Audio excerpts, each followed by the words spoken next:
Assalamualaikum warahmatullahi wabarakatuh. Kami dari kelompok Innovation ingin membawakan materi untuk dijelaskan dalam proses diskusi kami, yaitu materi pengembangan dan pemberdayaan pendidikan perempuan di Mimika, Papua. Pemberdayaan perempuan pada daerah yang masih terbelakang dalam pembangunan masih sangatlah rendah, di mana perempuan di Papua masih belum mendapatkan kesempatan belajar maupun bekerja yang sama antara laki-laki dan perempuan. Tingkat kesenjangan antara pria dan wanita di Provinsi Papua terindikasi masih cukup tinggi. Salah satu indikator kesenjangan tersebut adalah kecenderungan anak perempuan Papua lebih cepat putus sekolah dibandingkan laki-laki. Dikutip dari tim peneliti Indonesia Governance Index, Leni Hidayat mengatakan secara tren nasional anak perempuan lebih cepat putus sekolah memang terjadi. Namun, selisih waktu putus sekolah antara anak perempuan dan laki-laki di tingkat nasional hanya setengah tahun. Secara keseluruhan, komitmen dan upaya provinsi terhadap kesetaraan di Papua masih tergolong rendah. Dia menambahkan nilai Indonesia Governance Index yang didapat di Papua juga masih tergolong rendah.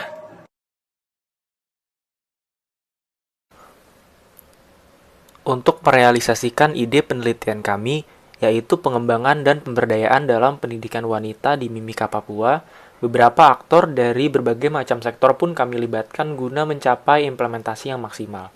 Lembaga pertama adalah Dinas Pemberdayaan Perempuan, Perlindungan Anak, dan Keluarga Berencana, atau yang disingkat DP3AKB, sebagai salah satu lembaga pemerintah yang menaungi masalah pengembangan manusia, khususnya perempuan. Lembaga kedua adalah Badan Perencanaan Pembangunan Nasional atau Bappenas.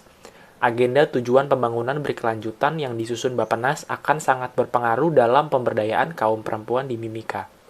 Lembaga yang ketiga adalah Institut Kapal Perempuan. Institut Kapal Perempuan sendiri merupakan non-governmental organization yang pernah melakukan aksi nyata untuk meningkatkan peran perempuan dalam masyarakat. Dan lembaga yang terakhir adalah PT Freeport Indonesia sebagai multinational corporation yang memang telah banyak andil dalam pemberdayaan manusia serta perekonomian khususnya di wilayah Papua. Dalam pelaksanaan pemberdayaan wanita di Mimika, Papua, implementasi strategi yang dilakukan adalah pembagian peran untuk aktor yang merupakan non-state aktor maupun state aktor. Berikut strategi untuk masing-masing aktor. Dinas Pemberdayaan Perempuan, Pelindungan Anak, dan Keluarga Berencana akan memberikan arahan kepada kita melalui fasilitator yang mereka kirim. Untuk melaksanakan sosialisasi tentang pentingnya pemberdayaan wanita, lalu Badan Perencanaan Pembangunan Nasional atau Bappenas akan membantu dalam membentuk materi untuk pelaksanaan sosialisasi terhadap pemberdayaan wanita. PT Freeport Indonesia sebagai multinational corporation akan memberikan perspektif ekonomi dalam sosialisasi pemberdayaan wanita. Lalu Institut Kapal Perempuan sebagai pengarah dalam pelaksanaan praktik untuk mencontohkan secara langsung bagaimana proses pemberdayaan wanita, dan kita, mahasiswa, berperan sebagai inisiator yang akan mengatur kelancaran kegiatan dan mendampingi fasilitator-fasilitator selama kegiatan terjadi.